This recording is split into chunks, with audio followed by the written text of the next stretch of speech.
Cameroun, c'est un statut de tutelle, de mandat de 1922 à 1946 et de tutelle à partir de 1946. Les Camerounais ont été administrés sauvagement par la France coloniale avec le travail forcé et surtout, mes frères et sœurs, et surtout les agents, les officiers de police que vous êtes, la France a retiré une part de l'âme aux Camerounais. Le royaume Bamoun est privé aujourd'hui de l'un de ses principaux objets. C'est-à-dire que le trône du 11e roi des Bamoun se retrouve séquestré au musée du Quai Branly depuis 1935 dans les collections de la France. Parce que vous savez que le Code du patrimoine en France dit que les objets d'art sont imprescriptibles, inaliénables et incessibles.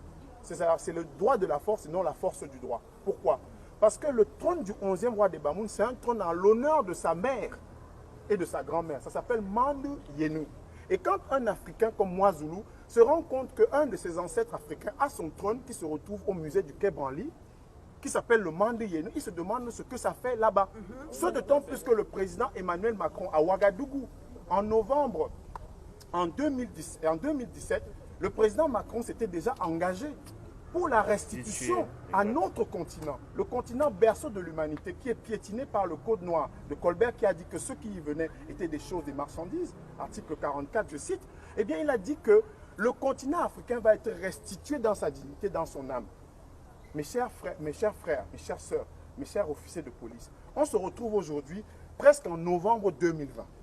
Monsieur Felwine Sarr, économiste, un de nos frères d'Afrique, fondateur des ateliers de la pensée avec Achille Mbembe à Dakar, et Madame Bénédicte Savoie, qui est spécialiste d'histoire de l'art, ont remis au président Macron un document, un rapport sur la restitution à l'Afrique de ses biens.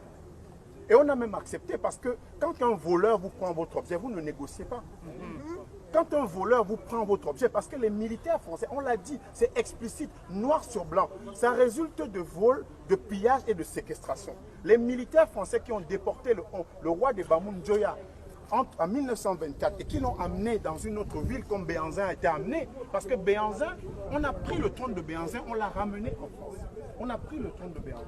Et donc on se dit aujourd'hui que la France, ce pays des droits de l'homme, qu'il a lu en France mais qui a oublié de le lire ailleurs, la France, ce pays de liberté, qui le prône chez lui mais qui ne le veut pas ailleurs, la France, ce pays d'égalité, qui le consacre chez lui mais ne le veut pas ailleurs, cette France-là est venue prendre ces objets sur notre continent africain et c'est devenu la propriété du musée du Quai Branly, Jacques Chirac. Comment ça se fait? Comment ça se fait que la reine Bangwa, vendue 3 millions de dollars, vous connaissez Bangwa? Bangwa, c'est l'ouest du Cameroun, mes frères et sœurs. L'ouest du Cameroun, c'est comme beaucoup de régions Cameroun pauvres. Et on retrouve la reine Bangwa au Quai Branly aujourd'hui, 3 millions de dollars. Ça fait 3 millions d'euros, 2 milliards de francs CFA. Vous imaginez que ça peut transformer Bangwa correctement? Parce qu'avec 3 millions d'euros, même dans une commune française, on change la vie des gens. Donc la reine Bangwa aujourd'hui est exposée au musée du Quai Branly. On va payer 15 € chacun pour aller visiter la reine Bangwa. Quelque chose qui nous appartient. Les Bangwa sont en train de croupir dans la misère là-bas. Ils ont été dépossédés de leur âme, de leur dignité et maintenant de leurs biens. Et ça se retrouve en France.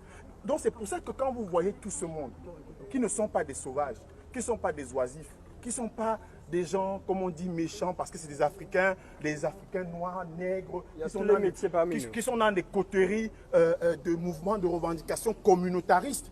Non, nous ne le sommes pas.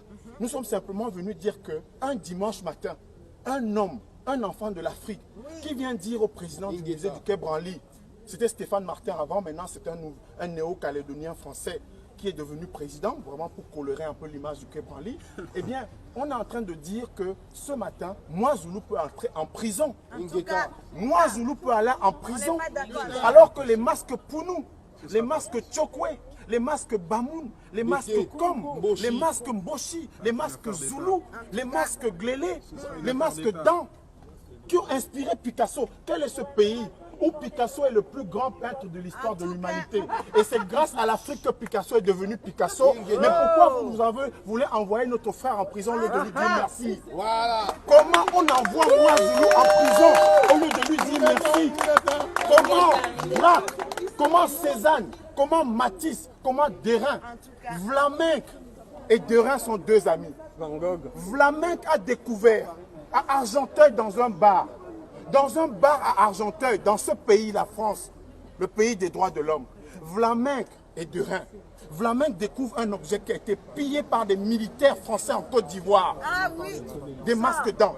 Et Vlaminck, oui, Vlaminck prend. Continue, mon frère.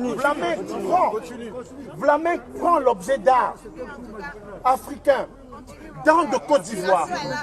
Et il amène, c'est son jeune frère Derain, qui a 20 ans à l'époque. Et Derain commence à devenir un grand peintre français, grâce au masque d'An de Côte d'Ivoire. Et moi, Zoulou va aller en prison au lieu que les descendants de Vlaminck et de Derain disent merci aux ancêtres de moi, Zoulou, l'applaudissent dans les rues de Paris. Mais comment ça se fait que la France de Macron, la France éternelle, la France de ses lumières, la France de Voltaire qui a écrit, la France de Victor Hugo et de Montesquieu. Monsieur, s'il vous plaît, il parle à cause de vous, c'est pour vous expliquer pourquoi on est là. Hein. Voilà, comment ça se fait que cette France-là, veuille mettre notre frère, notre fils, ce descendant des Mabéas. Vous connaissez les Mabéas? Les Mabéas, c'est au sud du Cameroun. Vous connaissez les Sénoufous? Les Sénoufous, c'est au nord de la Côte d'Ivoire. Le masque le plus cher de l'histoire de l'humanité, le masque africain le plus cher, vient du pays Sénoufou. C'est au nord de la Côte d'Ivoire, à Bouaké.